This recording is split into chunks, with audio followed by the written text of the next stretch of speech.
Hello students, myself Monica Sharma from New English Junior College, Commerce Department.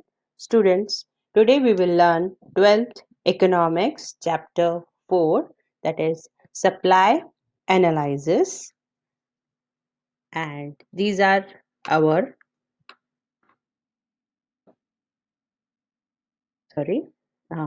these are our subtopics. See the concept, individual, market and determinants. ये जो हमने topics previous lecture में cover किए हैं, आज हम देखेंगे लॉ ऑफ सप्लाई. देखिए स्टूडेंट्स, जैसे हमने लॉ ऑफ डिमांड किया था एग्जैक्टली वैसे ही प्रोसीजर है. जैसे कि इंट्रोडक्शन, स्टेटमेंट ऑफ लॉ, फिर सप्लाई शेड्यूल, सप्लाई कर्व, ऐसे ही जैसे हमने डिमांड में किया था. पैटर्न वैसा ही है. और माय डियर स्टूडेंट्स, अजम्पशंस, क्योंकि अजम्पशन जब तक हम एज्यूम नहीं करेंगे तब तक लॉ एप्लीकेबल नहीं होता है. फिर वो लॉ डिमांड का हो, लॉ ऑफ सप्लाई हो या लॉ ऑफ डीएमयू हो.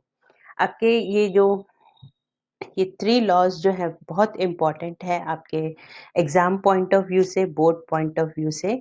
इसमें से एक तो 8 मार्क्स का पक्का आता है, फिर वो डिमांड हो, सप्लाई हो या डीएमयू हो. So we will start with the law of supply. इसमें इंट्रोडक्शन में आपको लिखना है कि ये लॉ किसने इंट्रोड्यूस किया था. This law was introduced by professor Alfred martial in his book Principle of Economics. The law of supply is a fundamental principle of economic theory like law of demand. जैसे हमने law of demand में किया था, क्योंकि law of demand भी same Alfred Marshall ने ही present किया है, तो वैसा ही ये है. So this law explains the relationship between price and quantity supplied. तो ये हमारा रिलेशन जैसे डिमांड में था प्राइस एंड क्वांटिटी डिमांडेड, वैसे ही इसमें भी है प्राइस एंड क्वांटिटी सप्लाइड. उसमें फिर हम देखेंगे second part, statement of law. Other things being constant, higher the price of commodity, more is the quantity supplied, and lower the price of commodity, less is the quantity supplied. Other things being constant मतलब जैसे cost of production हुआ, technology हुई, ऐसे बहुत से factors हैं जो supply को असर करते हैं, उसके ऊपर वी कैन से इफेक्ट डालते हैं. इसलिए अगर हम ये लॉ प्रूफुली अच्छे से उसको अप्लाई करना चाहते हैं, तो हमारे जो अदर थिंग्स हैं, जैसे I told you the cost of production, वो हम आगे देखेंगे. बट कॉस्ट ऑफ प्रोडक्शन हुआ, टेक्नोलॉजी हुआ, ये सब कांस्टेंट होगा. Constant means no change. और बाकी सेम है. सप्लाई और प्राइस का हमेशा डायरेक्ट रिलेशन है. Higher the price, higher is the quantity supplied. Lower the price, lower is the quantity supplied. फिर आप उसको सिंपल वर्ड्स में भी बता सकते हो. Other factors remain constant. Other factors remain constant. A rise in price result in the rise in quantity. आपको previous lectures में एरो करके दिखाया था, सप्लाई हाई तो प्राइस हाई तो सप्लाई भी हाई, प्राइस लो तो सप्लाई भी लो. Thus, there is a direct relationship between price and quantity supplied. Symbolically भी students आपको लिखना है S capital X is equal to function of price and X. फिर आपको bifurcate करना है. S stands for supply, X stands for commodity, F stands for function, P stands for commodity, price of commodity. Okay dear students, introduction में आप थोड़ा सा भी लिख सकते हो कि this law supply is given by the professor Alfred Marshall in his book that is principle of economics. आपको अल्फ्रेड मार्शल जरूर आंसर में शो करना है. उसके बाद हम देखेंगे law, the schedule as well as the curve. The law of supply explained with the help of the following schedule and diagram is given. Diagram की जगह आप ग्राफ भी लिख सकते हैं.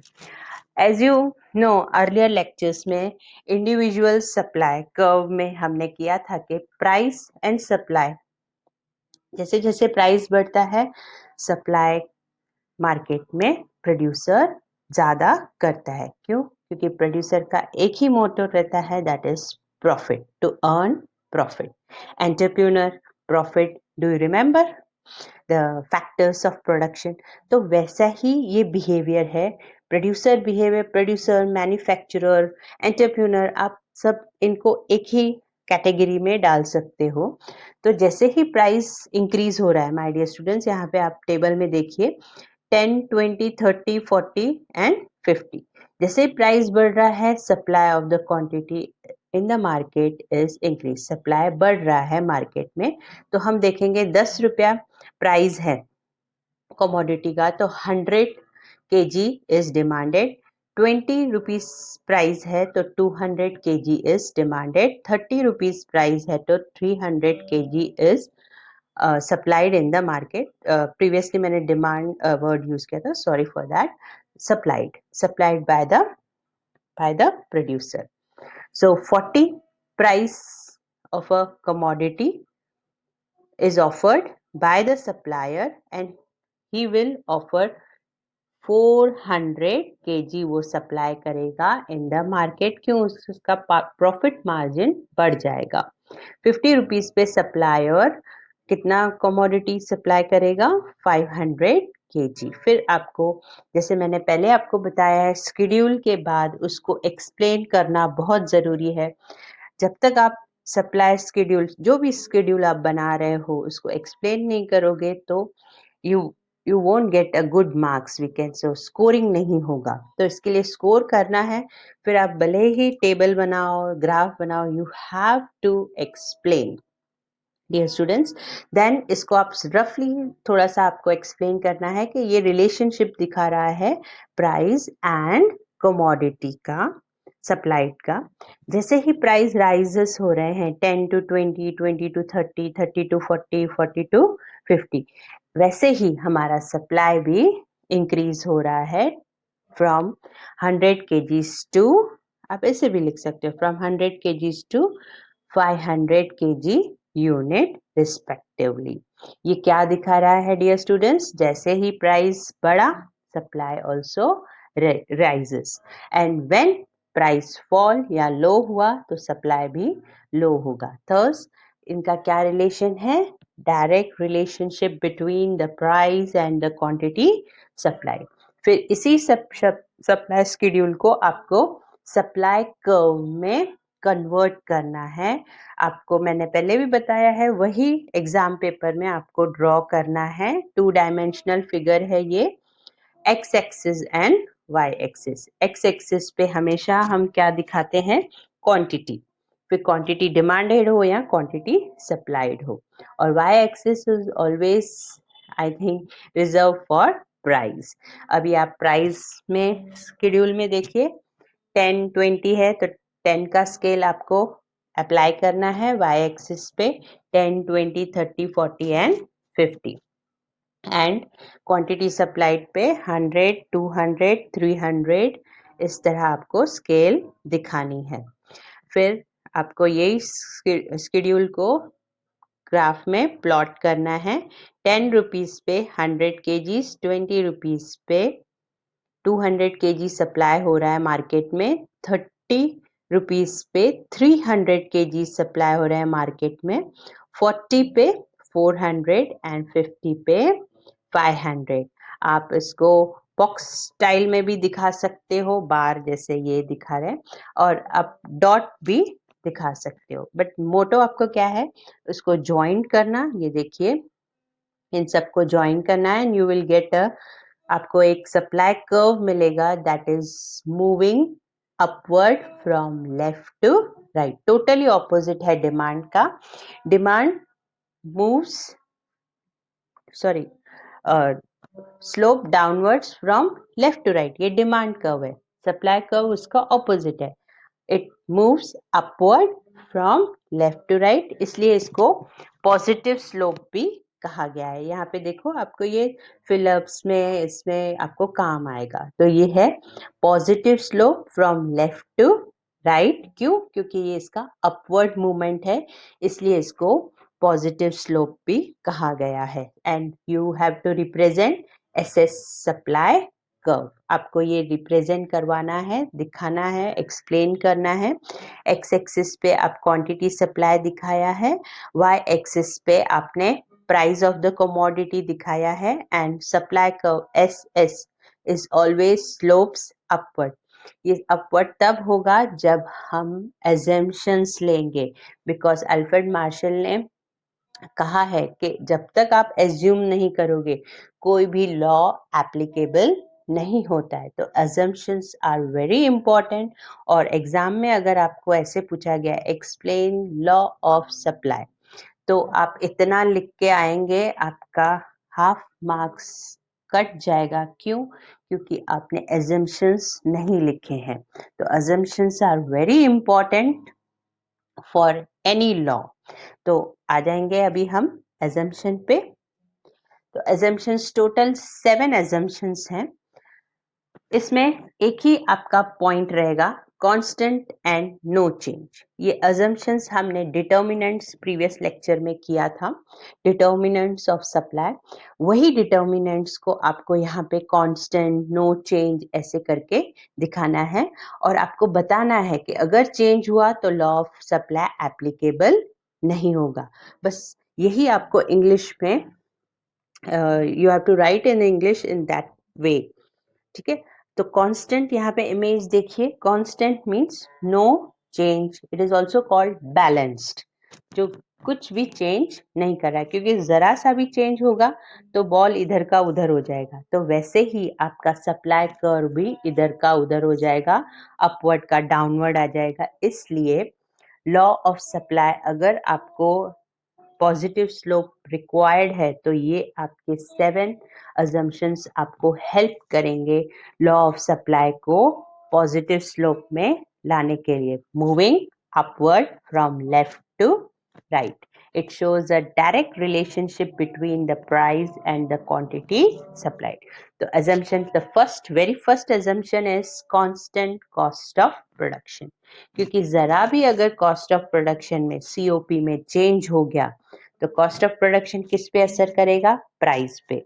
प्राइस की वजह से उसके सप्लायर के प्रॉफिट के ऊपर असर करेगा। इसलिए वो सप्लायर को मेन इफेक्ट क्या है? उसका main motto, he is an entrepreneur, उसका मेन मोटो है प्रॉफिट कमाना।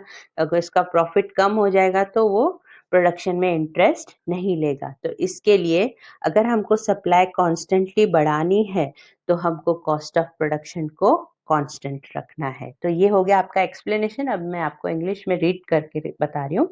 It is assumed that there is no change in the cost of production. A change in cost of production will affect the profit of the seller. तो ये अगर profit पे affect करेगा तो seller क्या बोलता है? मैं सप्लाई नहीं करूंगा। तो इसके लिए हमने अल्फ्रेड मार्शल ने एक एजम्पशन रखा है कि कांस्टेंट कॉस्ट ऑफ प्रोडक्शन रहेगा तो ही सप्लाई कर्व पॉजिटिव होगा।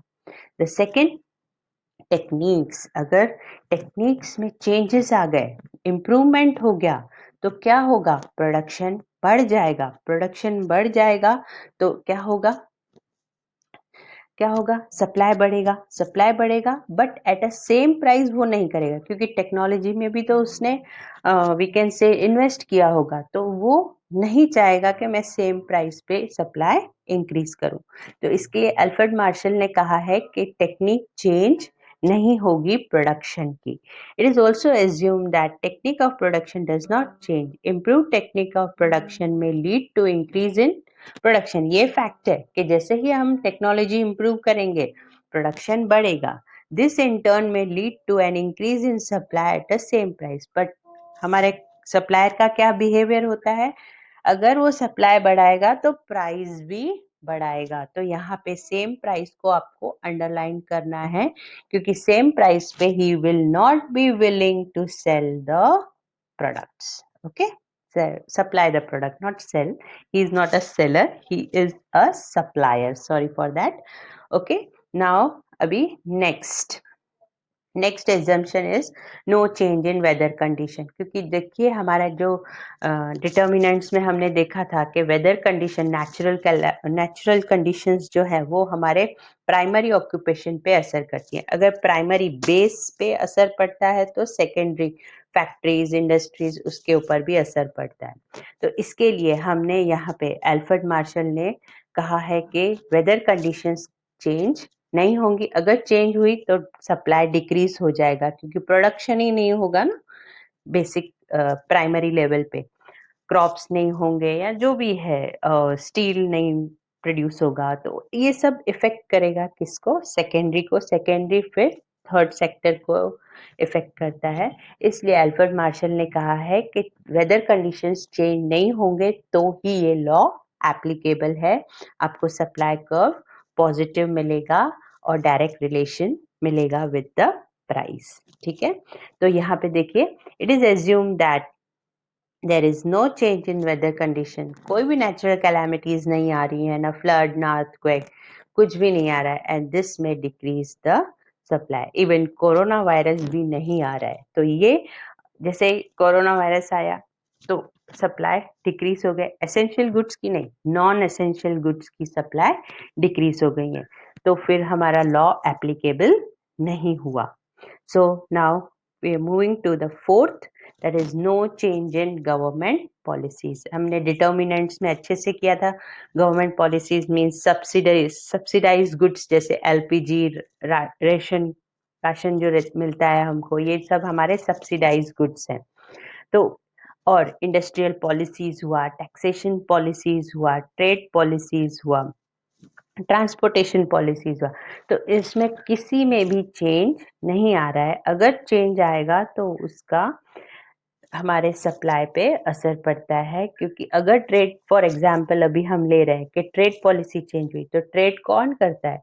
हमारे सेकेंडरी इंडस्ट्रियलिस्ट, मैन्युफैक्चरर. ठीक है ना. Means every sector does the trade. Even primary occupation में भी ट्रेड होता है. क्रॉप्स ग्रो हुए, उसको मार्केट में सेल करो, फिर सेकेंडरी मार्केट, फिर ट्रेजरी मार्केट, थर्ड सेक्टर. तो हर एक सेक्टर पे वो असर करता है. तो इसका असर किस पे पड़ेगा? इफेक्ट किस पे पड़ेगा?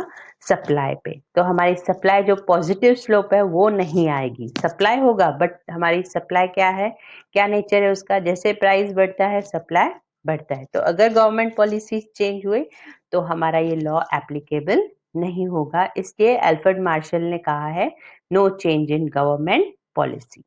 Next, fifth one, no change in transport cost. Transport किस में आता है डियर स्टूडेंट्स? कौन सी facilities? Infrastructure facility, transport, communication, सब ये सब में चेंजेस नहीं हो रहे हैं. अगर ट्रांसपोर्ट कॉस्ट, ट्रांसपोर्ट में 4 वेज होते हैं: Airways, waterways, railways and roadways. तो इन चारों में चेंज नहीं आ रहा है, ना ही उनकी कंडीशन में, ना ही फैसिलिटीज में, ना ही कॉस्ट में. ठीक है, तो अगर बेटर होगा, better transport is required by the supplier, but cost उसका नहीं बढ़ना चाहिए. अगर कॉस्ट बढ़ेगा तो उसके प्राइस पे असर पड़ेगा, प्राइस पे असर पड़ेगा तो उसका प्रॉफिट पे असर पड़ेगा. तो इसलिए सप्लायर का एक बिहेवियर रहता है कि ट्रांसपोर्ट कॉस्ट कांस्टेंट होनी चाहिए. ऐसे अल्फ्रेड मार्शल ने सोचा है. ठीक है, एज्यूम किया है, तभी ही लॉ एप्लीकेबल है. No change in weather condition, no change in government policy and no change in transport cost. Then last 2 points, price of other goods remain constant. जैसे प्रोड्यूसर गुड्स की दूसरे गुड्स हैं, जैसे एसेंशियल गुड्स हैं, non essential goods हैं, उनका price बिल्कुल नहीं बढ़ रहा है, ऐसा उनको सोचना है. अल्फ्रेड मार्शल ने कहा है. मार्केट में देखो, हमारे मार्केट में सब्सिड्यूट्स गुड्स होते हैं, कॉम्प्लीमेंट्री गुड्स होते हैं. इन दोनों का प्राइस नहीं बढ़ेगा. कॉम्पिटिटिव मार्केट है ये. तो सब्सिड्यूट गुड्स का अगर प्राइस बढ़ गया तो असर पड़ता है ना सप्लाई पे, या उसके प्राइस पे, या उसके प्रॉफिट पे. इसके लिए अल्फ्रेड मार्शल ने एक assumption लिया है कि price of other goods remain constant. There is no change. अगर change होगा तो law of supply will not hold true लिखा है. If they change, the law of supply may not hold true. सच नहीं रहेगा, वो positive slope हमारी negative हो जाएगी. तो इसके लिए वो हमारे प्रोड्यूसर को विथहोल्ड करके रख रहा है कि आपकी प्राइस अदर गुड्स की नहीं बढ़ेगी, आप इसी में ही सप्लाई करो. ठीक है.